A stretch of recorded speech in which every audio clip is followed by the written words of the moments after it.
want me to start? We can start stage right, since we're all the way down there. Yep.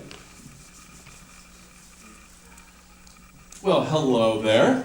Who are we going to speak with first, if you are going to introduce yourself? I heard from Scott that he wanted Scott to do the Q&A. Okay. Well, introduce yourself and what sock film you're from. My name's Juliet, and I'm the lead actor and executive producer writer of My Life as a Sock. Okay. And do you need a mic stand to multitask? This is fun. We've never done this. Oh, how about that? Now, My Life at the Sock is nominated Best Original Script. Well, hello, Sock. Good evening, everybody. Let's give Sock a big local round of applause.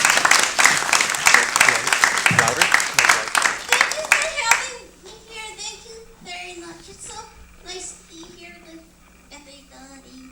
Gosh, you're a sock of many words. I'm just going to turn it over to the audience for this fun first time. And if we can get lights on stage right, if possible, Darren. Audience, go ahead and raise your hand. And Keanu, one of our actors from Asians on Film, one of 38 that Scott manages. Thank you, Darren. Were there any questions for Scott? Well, I guess this is a question for both of you, but in regards to this film, was this a skill that, or entity that existed prior to the making of this film, or was this a skill that you had to develop for the sake of this short? Do you want me to answer that, or do you want to answer that? Well, that's really nice that you. Well, no, you go ahead. You take it.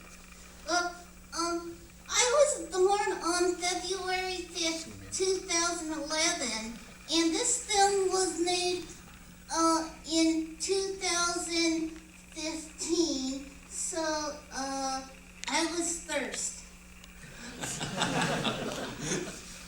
Got it. Thank you so much. We gotta have one more question, please.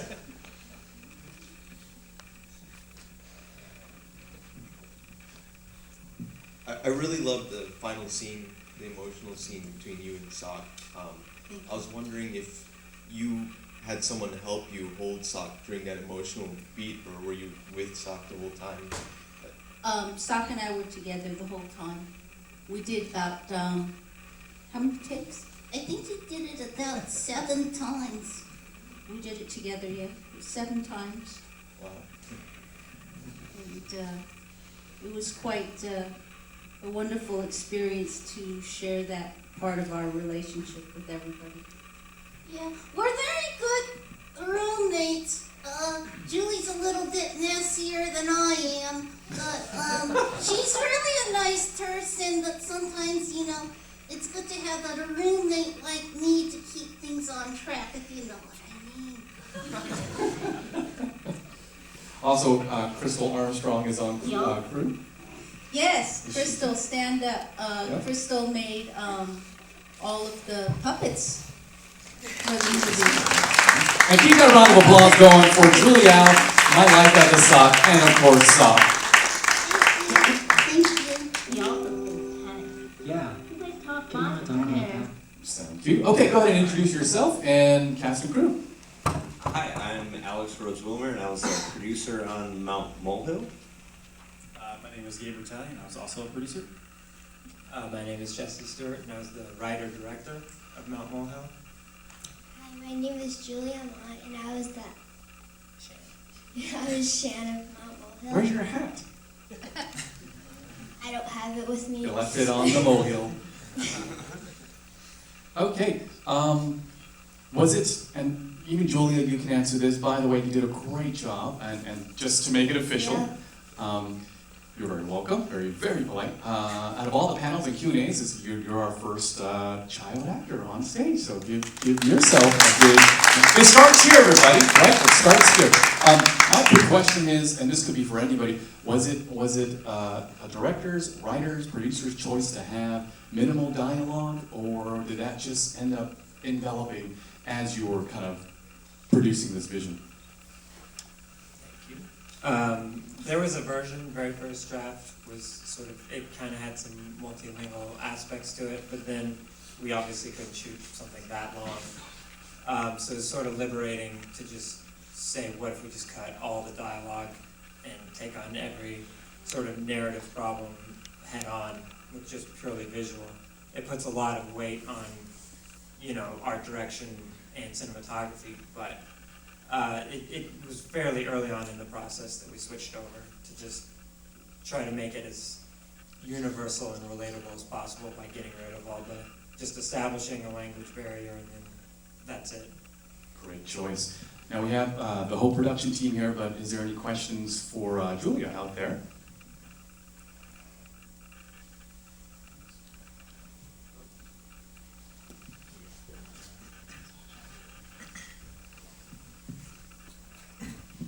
So I was just curious what the casting process was like, since there was very minimal dialogue. What you had to do in the room.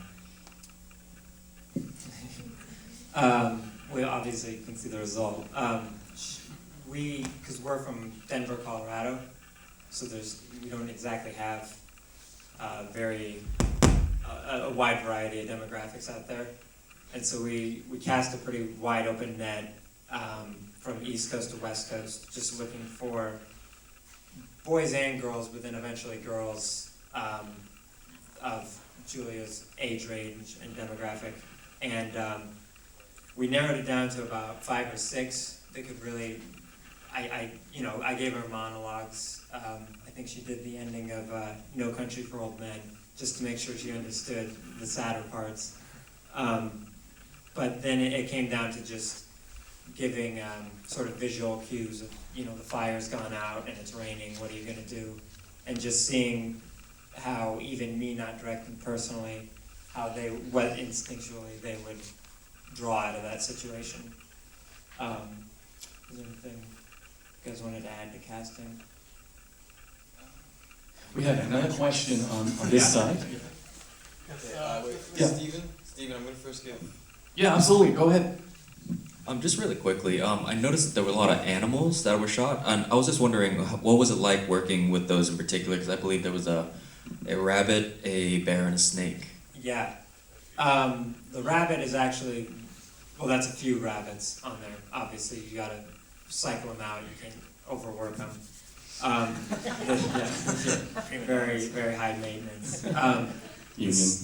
Yes, exactly. Union rabbits. Yeah, got to shoot around them. Yeah. The snake is actually being from Colorado. There's an alligator farm pretty far south of us, but they also have all sorts of reptiles. So we worked with them with the snake, and the snake was pretty well behaved actually. I mean, he kind of knew the snake wrangler kind of knew what to do to get him to, look up when Juliet's supposed to be up there. And the bear, no offense to any actors or actresses I ever worked with, but the bear was absolutely phenomenal. One take wonder every single time, just straight on his cue. And just literally unbelievably well behaved. Like, he was cuter than the teddy bear for sure. But yeah, I mean, just phenomenally well behaved and did everything. We had to make up stuff for him to keep doing, just because we were done way quicker than we thought we'd be. Nominated Best Action Adventure, Best Actress, Best Cinematographer. Apologize again for the slight technical difficulties, but let's give Mount Mohill a round of applause. Best Improvement Film. Yeah, I'm Paul Nicoletos, the director of Dragon's Blade, and this is my producer, Viet Huynh.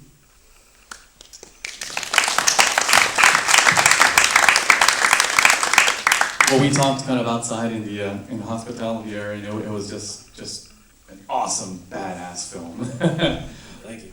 Really enjoyed it. And audience members, please ask them a question.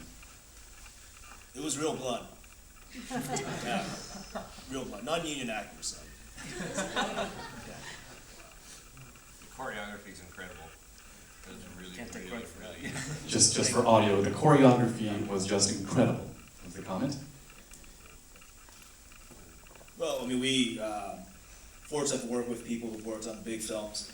a lot more stunt actors who've worked on some pretty large films, and they want to get, their turn into the choreography world. So we were able to get some good favors from them, and it was awesome. I mean, it's pretty amazing that, we said there's a fight scene, and you talk, like, they just basically go the move. Yeah, I mean, I can sit and describe what I want in a fight scene, but until I see it, I don't really know what I want. So I just tell them, listen, you guys fight here, there's samurais, there's swords, so give me the best you got and I'll just film it and make it look good, Wait, backtrack. You gave no direction, no choreography? Am I incorrect? No, man, I just directed the shots. They came up with the choreography and the fighting. I just said, okay, I think it would be cool if this guy dies this way here. You make it work, and they go do it. I just gotta film it. I mean, if I had martial arts experience for years, then I would choreograph something like that, but I don't. So you gotta collaborate truthfully with people that know how to do it better than you. I really lucked out. Yeah. That shaves off months of rehearsal and budget too. Oh, for sure, yeah. I mean, I just have to capture it the best way I can. Really. That's, I mean, they're so good. I think they spent a week, that's it, on the main steps. And we were fine-tuning the sequence when we were on set. So that's how cool it was. And Paul had the ideas for all the other, makeup effects. So we worked with the makeup guys to make sure we had those effects included in the choreography, and they all put it together. Look forward to a soundtrack for this film. Let's give a hand for the Dragon's Blade, everybody, and meet the next film. I'm Lance Hiruela. I'm one of the actors from My Lunch. We have another casting crew member up there, but I'm the representative. Ramel, the director, couldn't make it this evening. He's been here almost every night, and we appreciate his contribution to AOF. And other than the whimsical, kind of everyone can relate to this. How is this different than kind of a romance that you can see, that is not just a guy trying to hit on a girl, or even if it was flipped around? Well, I mean, of course, the Asian American leads, and as well as just having it in a just normal setting, just everyday workplace. And is this based on any person's particular experience? Just like a collaboration of experiences, most likely. Got it. Questions from the audience? There's a sequel. Okay. There really is. There is a sequel. To Lunch? It's My Lunch is the sequel. Oh, okay. Yeah. Got it. Is it for YouTube? Did you make it for like a? It looks like it has potential to be like a web series. We actually made it for another 48-hour film festival. Oh yeah. And this one I was actually for a different was for the 72-hour film festival, and then we had another one that we created for last fall's 48. So in LA. So we just decided to make that one a sequel, and then I don't know. We could keep going if we want to. Well, we look forward to your sequel. Let's give one last round of applause and move on to next filmmaker, actor, writer, nominated Best Comedy. Hello, I'm Sam. I am the director, writer, and actor for Behind the Scenes with Chad and Sam. Thank you. Don't get mad at me, don't yell. I know your veins were completely popping out in some of the angry kind of yelling at the PA scenes, but why make a film about making a film? Why is this? It's definitely relative to all of us, but why did you choose it this way? And I know you probably had a good challenge of not making it just follow him with a camera making a film. You had to create a script. Right. So me and my friend Chad, who is the writer, also director and actor of the film, we're really good friends, and we met on the first day of college, and we made that last year. We're second years in college right now, and so we made it our very first year, just getting out of, getting right into college. And UC Riverside again? Yeah, we're both studying film, and we both wanted to make something, and so we were just up last night, just like on a really late night, and like at 2 a.m. we're just like, man, we should really just make a film.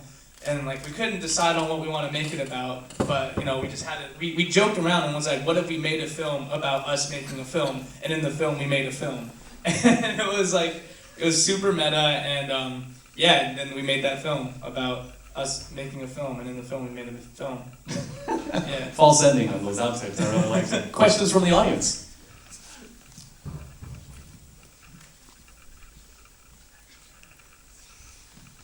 Oh yeah, Andrew Yee over there also helped out on the shoot as well. So thank you to him. I didn't even notice he was here, but yeah, thank you.